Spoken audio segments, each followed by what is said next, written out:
So let's imagine that we have a vector field. Let's make a radial vector field.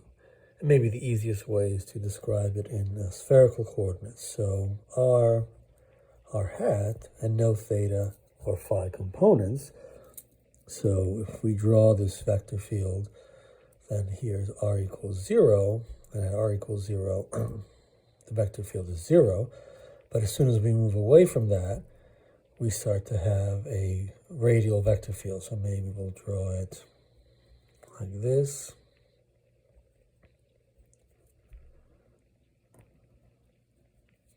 Right, so it's spherically symmetric. I can make it symmetric in the plane.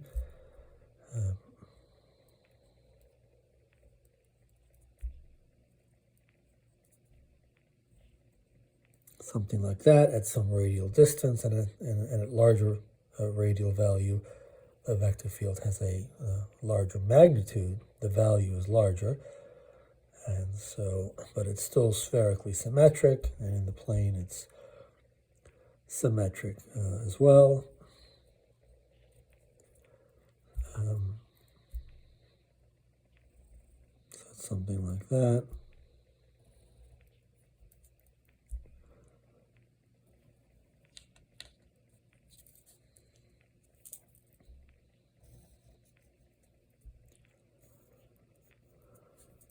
Something like that.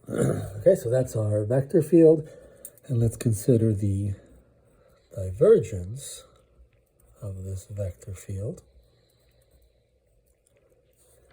And we need the operator in spherical coordinates, and so here we have 1 over r squared times the partial with respect to r of r squared times the radial component of this vector field plus 1 over r sine theta times d by d theta, the partial theta of sine theta times the times the theta component of the field,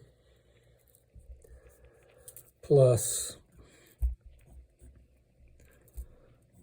1 over r sine theta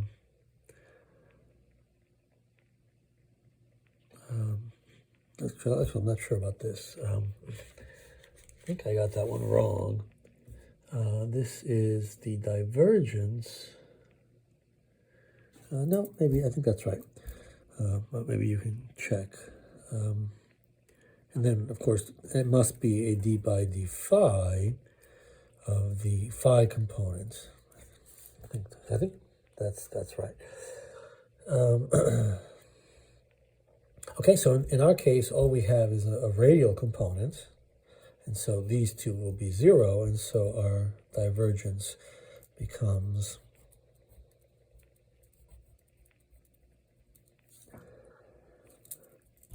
uh, 1 over r squared times d by dr of r squared times the radial component, which is r.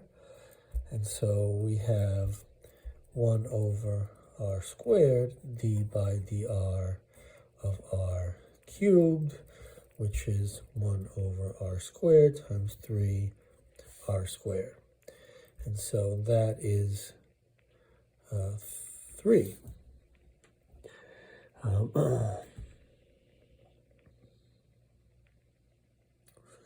And so this vector field has a constant divergence at every location.